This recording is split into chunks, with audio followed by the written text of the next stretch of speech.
There's a certain kind of quarterback the NFL loves to forget. Not because he failed, but because he worked. Because his success didn't fit the narrative the league had already decided to sell. Anthony Wright is one of those names. Most fans have never heard of him, and that's not an accident. Anthony Wright didn't enter the NFL with draft hype or a safety net. He entered as a solution. The guy teams turned to when seasons were collapsing, starters were injured, and excuses ran out. And when he finally got real snaps, he won games, he led comebacks, he dragged teams into playoff contention. But here's where the story gets uncomfortable. When white quarterbacks struggle, the league talks about development. When black quarterbacks struggle even briefly, the league talks about replacement. Short leash, short memory, no grace. Wright wasn't judged on what he did, he was judged on what the NFL never wanted him to be. This isn't a highlight reel story. This is a system story. And if you've ever wondered why so many black quarterbacks disappear without explanation, this one answers that question. If you care about the truth behind NFL history, like this video, drop a comment, and subscribe to Old School Sundays, because the stories they skip are usually the ones that matter the most. Anthony Wright didn't arrive in football as a gamble. He arrived as a proven leader, and that part of his story gets quietly skipped. By the time he left West Craven High School, Wright had already thrown for 4,890 yards and 44 touchdowns, earning All-State honors, Super Prep All-American recognition, and Gatorade Player of the Year. Those aren't projection awards, those are production awards. He was trusted with the offense, trusted to win, trusted to lead from the very beginning. That trust followed him to South Carolina. In the SEC, Wright didn't flash and disappear. He stayed, he started, he endured. 3 straight seasons as the Gamecocks quarterback meant weekly exposure to elite pass rushers, disguised coverages, and defensive coordinators whose entire job was to break quarterbacks mentally. Wright didn't melt. He adapted. He became one of the most productive passers the program had ever seen at the time, finishing his career top 5 all-time in passing yards at South Carolina. And yet, when NFL scouts evaluated him, the conversation shifted. Not about command, not about durability, not about experience. Instead, Wright entered the league without the one thing that determines everything for quarterbacks: organizational commitment. As an undrafted free agent, he wasn't brought in to be molded. He was brought in to be tested. Pittsburgh liked him enough to do something unusual. They kept him as a 4th quarterback, an unspoken admission that his talent couldn't be ignored. But liking a quarterback and believing in one are two very different things in the NFL. Belief is what buys time. Belief is what absorbs mistakes. Belief is what turns rough starts into learning curves. Wright never had that.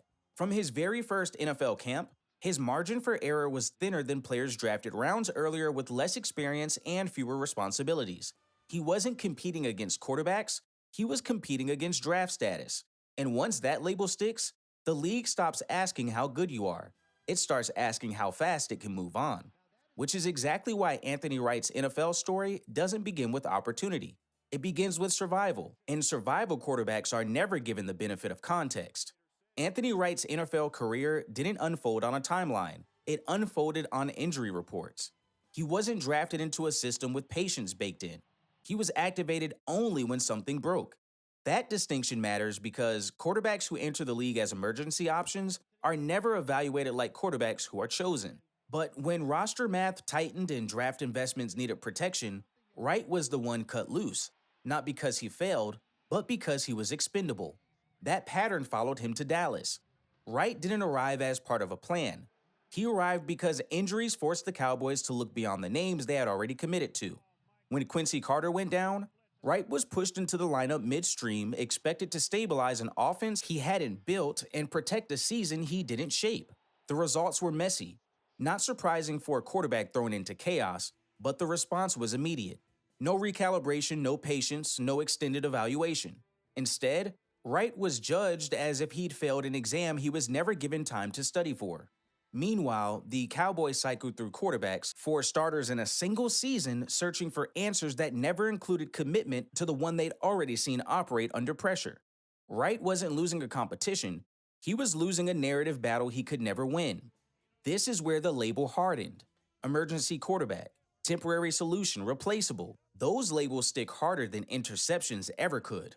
By the time he landed in Baltimore, Wright wasn't being evaluated on growth or potential. He was being evaluated on readiness, whether he could step in without complaint, take hits without excuses, and leave quietly when the original plan returned. That's the invisible burden emergency quarterbacks carry, especially black quarterbacks. They don't get to struggle loudly, they don't get to grow publicly. They're expected to be competent immediately and disposable just as fast. And yet, Baltimore would soon learn something the rest of the league kept missing. When Anthony Wright was finally given the ball with games actually on the line, he didn't just manage chaos, he flipped it. And the results were impossible to ignore, even if the league tried anyway. When Anthony Wright finally got real control of an NFL offense, it didn't come with optimism. It came with resignation. Baltimore wasn't looking for a future quarterback, they were trying to survive a season that was slipping away. Kyle Boller was hurt, the Ravens were stuck, and Wright, buried on the depth chart, was suddenly the answer by default. His first start wasn't flashy, a low-scoring overtime loss that critics immediately used as confirmation of what they already believed. But the following week changed everything, and should have changed his career. Against Seattle, Baltimore was finished. Down 41-24 with 7 minutes left, the game was over in every sense except one. Wright didn't play like a caretaker, he attacked. 4 touchdown passes, 319 yards, complete command and chaos. The Ravens pulled off a 44-41 overtime win, one of the most improbable comebacks of the decade. That wasn't a scripted drive, that wasn't a gimmick game plan. That was a quarterback reading defenses and refusing to fold. From that moment on, Baltimore started winning. With Anthony Wright under center, the Ravens went 5-2, clawed into the playoff race, and reached the postseason. He didn't just keep them afloat, he stabilized a team built on defense and desperation. Here's where the double standards become impossible to ignore. A quarterback steps in midseason, wins 5 of 7 starts, leads a historic comeback, gets his team to the playoffs. For some quarterbacks, that stretch becomes a foundation. For others, it becomes a footnote. Wright's performance didn't reset Baltimore's future plans. It didn't earn him security. It didn't even buy him honest competition. The moment Boller was healthy again, the organization snapped back to its original version: draft status over results. And that's the quiet truth about opportunity in the NFL. Wright proved he could win when everything was falling apart. But because he wasn't supposed to be the answer, his success was treated like an interruption, not a revelation. The league didn't ask whether he earned more time, it waited for the moment it could explain him away. And that moment came fast, with injury, impatience, and a leash that never existed to begin with. Momentum is everything for quarterbacks. For Anthony Wright, momentum was something the NFL never allowed to last. Just as he had finally flipped the narrative in Baltimore, injury stepped in. A torn labrum erased an entire season, and with it, the only stretch of sustained success he'd ever been allowed to build. When Wright returned, the context was gone. The wins were treated as distant memory. The comeback was reduced to a highlight instead of evidence. By 2005, he was once again named the starter, not because the organization believed in him, but because injuries forced the issue. And once again, the margin was razor thin. A 2-5 record was all it took. No patience, no acknowledgement of instability, no protection from the revolving door around him. He was demoted almost immediately, his earlier success never entering the conversation. This is where the double standard becomes structural. Quarterbacks drafted early are allowed to lose while learning. They're protected by language, development, upside, long-term vision. Wright wasn't afforded any of that. His starts were treated like final exams. One bad stretch erased an entire body of work. And once that happens, the league makes a decision without announcing it. You stop being a quarterback to build around, you become a quarterback to plug in.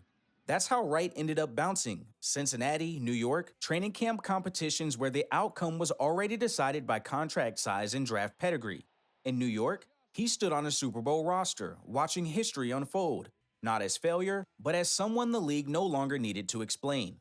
No headlines asking why he never got another real shot, no reevaluation of the games he won, no second look at the context, just quiet replacement. That's how NFL careers actually end for most players, not with collapse, but with silence. Wright didn't flame out, he didn't embarrass teams, he didn't fail loudly. He simply stopped fitting the league's preferred storyline. And when that happens, the league doesn't argue, it moves on. But football wasn't done testing Anthony Wright yet, not even close. Because after surviving the league's indifference, life would put him in a moment far more brutal than any pass rush he'd ever faced. One that would redefine what resilience really looks like. Long after the NFL stopped calling, Anthony Wright shifted his focus to life beyond football. Family replaced film study. Presence replaced pressure. The league had already moved on, quietly filing his career away without reflection or context. Then, in July of 2019, everything changed. Wright was shot 4 times during an argument in North Carolina: chest, back, hip, stomach. In the moments after the gunfire stopped, bleeding and unsure if he would survive, Wright didn't call former teammates or coaches. He called his children. That choice says more about who he was than any stat line ever could. He spent nearly 2 weeks hospitalized, much of it in intensive care. Recovery was slow and humbling. The same man who once navigated NFL pass rushes struggled to walk upstairs or catch his breath. But just like his playing career, Wright endured without bitterness. There was no league acknowledgement, no revisiting his career, no reflection on the quarterback he had been. By then, he was already forgotten. Yet Wright survived, and in many ways, that survival mirrors his football life. Thrown into danger, given no protection, expected to endure. And he did. Anthony Wright's career isn't an exception, it's a pattern.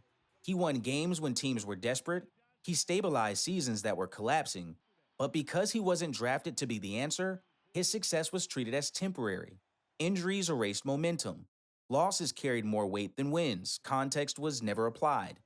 The NFL says quarterback evaluation is about performance, but performance only matters when belief exists first. Quarterbacks with investment are allowed to grow. Quarterbacks without it are allowed to disappear. Wright didn't lose his job because he failed. He lost it because the league never committed to him in the first place. That same cycle has repeated for decades. Black quarterbacks stepping into chaos, being asked to save seasons, then replaced once the original plan becomes available again. Anthony Wright didn't need to be perfect. He needed what others were freely given: time and trust. And until that standard is applied evenly, his story won't be the last one like it. Anthony Wright's story isn't about what he lacked. It's about what the NFL refused to give him: time, patience, belief. He proved he could lead when chaos hit, and still the door closed faster than it opened. This is why Old School Sundays exists: to revisit the careers the league glossed over and to question the patterns that never really changed. If you want more forgotten stories, uncomfortable truths, and real NFL history, like this video, drop a comment, and subscribe to Old School Sundays, because the names they forget usually tell you the most.